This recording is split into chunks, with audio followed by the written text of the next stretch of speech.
Se coach Daniele Santarelli gli allenamenti li segue tramite una piattaforma a cui è collegato dalla Thailandia, forse non in diretta visto il fuso orario, chi vi assiste dal vivo sono i tifosi della compagine giallo-blu. In 500 al Palaverde per l'avvio della preparazione stagionale e la presentazione delle nuove arrivate. Tifosi non solo dalla Marca, Vicenza, Pordenone, Rovigo, partenza di mattina presto per essere al Palaverde alle 10 e assistere al primo allenamento. È una squadra fantastica e merita. Merita venire anche qua d'estate. Certo, e seguire anche gli allenamenti anche durante tutto l'anno.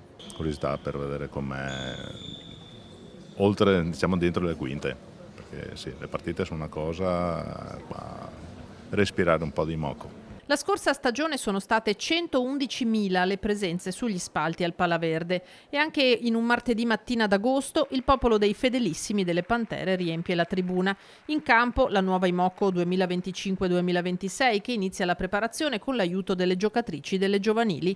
Tra il pubblico ragazzi e ragazze che amano questo sport anche al di là del tifo. Tu giochi a pallavolo? Sì, giocavo, ma quest'anno smetto. Perché? Perché vado all'università e non riesco a combinare.